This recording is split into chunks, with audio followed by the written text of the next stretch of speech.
একটু কাছ থেকে দেখানোর চেষ্টা করছি। এই মশলাটার জন্যই স্বাদটা বাড়ি। দেখুন আমি এখানে মাংসটাকে ভালো করে ধুয়ে পানিটা ঝরিয়ে নিয়েছি। আর এখানে আমি পেঁয়াজটাকে একটু মোটা মোটা করে গোল করে কেটেছি। আর এখানে দারচিনি, গোটা ধনে, জিরে, গোলমরিচ, তেজপাতা, এলাচ, জয়ত্রী, জয়ফল 4 ভাগের 1 ভাগ। পেঁয়াজটা আবার একটু দেখিয়ে দিচ্ছি, এই যে ঠিক এভাবে কাটতে হবে, একটু মোটা এবং গোল করে। আর এদিকে আমি সব মশলাগুলো কাঁচা অবস্থায় ব্লেন্ড করে নিয়েছি, গুঁড়ি করে, আর ভিতর থেকে এগুলো ফেলে দিচ্ছি।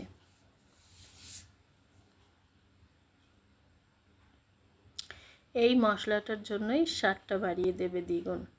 এবার আমি কড়াইতে তেল নিয়ে নিচ্ছি। তেলটা প্রথমে একটু কম দেব, কারণ তেল অনেক সময় মাংস থেকে বের হয় চর্বি, সেজন্য একটু পরে আবার লাগলে দেব। এখানে আমি পেঁয়াজটা দিয়ে দিচ্ছি লবণ।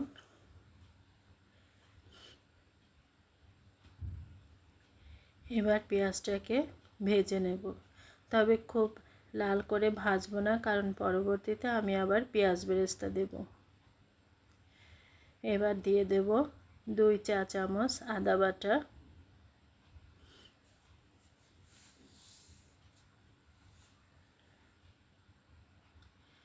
2 চা চামচ দেব রসুন বাটা,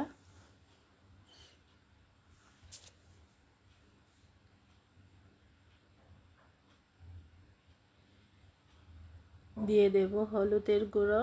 হলুদের গুঁড়ো অনেক সময় কোনোটায় কালার রঙটা বেশি আসে, কম আসে, এটা একটু বুঝে দিতে হবে। আর মরিচের গুঁড়োটাও যে যেমন ঝাল খেতে পছন্দ করেন সেরকম দিয়ে সব উপকরণ একসাথে ভালো করে কষাতে হবে।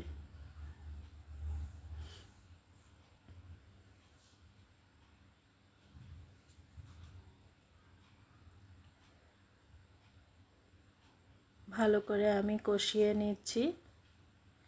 এবার দিয়ে দিচ্ছি গরুর মাংস।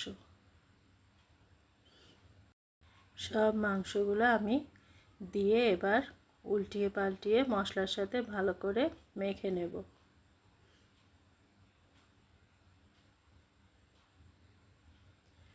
অনেক সময় হাতে মেখেও রান্না করা যায়। হাতে মেখে রান্না করার স্বাদ একরকম, এভাবে রান্না করার স্বাদ আর এক রকম। রান্না করে দেখতে পারেন।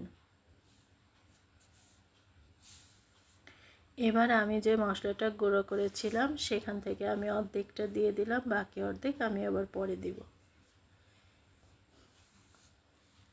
আবার ভালো করে মিশিয়ে দিচ্ছি। এবার আমি ঢেকে দেব এবং জোরে জাল বাড়িয়ে দেব। মাংস থেকে যে পানিটা বের হবে ওই পানিটাই সুন্দর করে মাংসটাকে সিদ্ধ করে নেব। এই যে দেখুন পানিটা টেনে গেছে এবং তেল উপরে উঠে আসছে। এবার আমি কয়েকটা আস্ত রসুন দিয়ে দেব।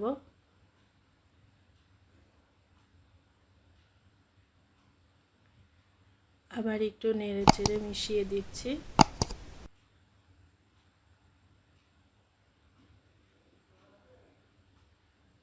এবার আমি গরম করে রেখেছিলাম পানি, সেটা দিয়ে ঝোলের পানিটা দিয়ে দেব।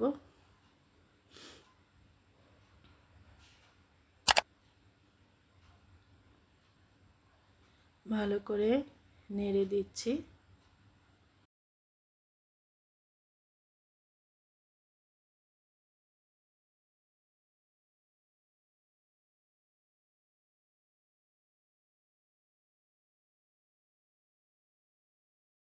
এবার ঢেকে অল্প জালে সুন্দর করে রান্না করতে থাকবো, যাতে মাংসটা সুন্দর সিদ্ধ হয়ে যায়।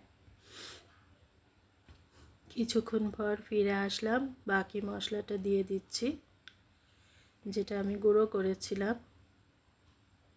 আর এই মশলাটার জন্য সুন্দর একটা স্মেল আসে এবং খেতে খুব ভালো লাগে। দিয়ে দিচ্ছি পেঁয়াজ বেরেস্তা।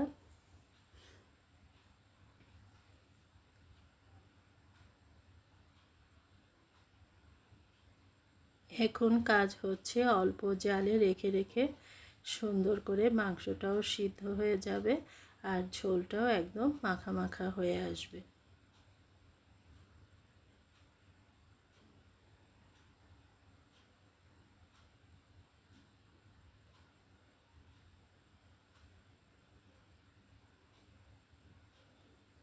আবার আমি ঢেকে দিচ্ছি। কিছুক্ষণ পর ফিরে আসলাম, দেখুন কত সুন্দর হয়েছে দেখতে। দেখেছেন কালারটা কত সুন্দর। আর এই যে সিদ্ধও হয়ে গেছে, আর ঝোলটাও একদম গায়ে গায়ে লেগে এসেছে।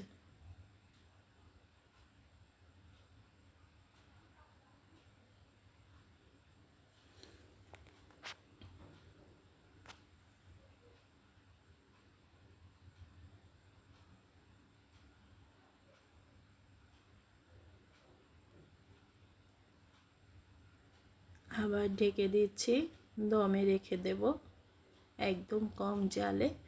দেখুন মাশাআল্লাহ দেখতে অনেকটা সুন্দর হয়েছে।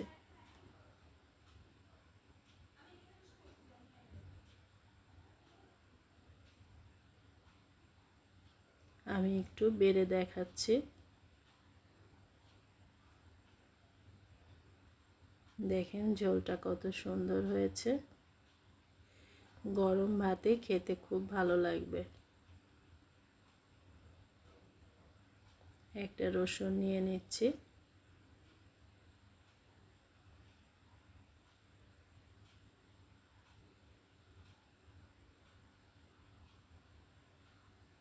দেখুন কত সুন্দর হয়েছে না?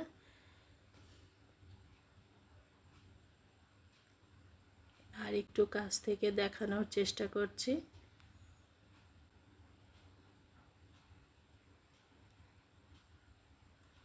ভিডিওটি কেমন লাগলো অবশ্যই কমেন্ট করে জানাবেন।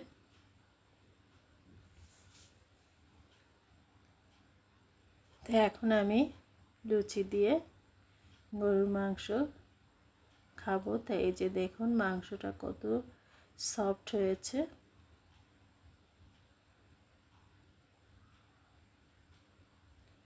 আর একটা বিষয় হচ্ছে যত ঝাল দেবেন তত রঙটাও সুন্দর হবে আর খেতেও ভালো লাগবে, কিন্তু সবাই তো ঝাল খেতে পারে না, সেদিকটা বিবেচনা করেই মাঝারি ঝাল দেওয়া হয়।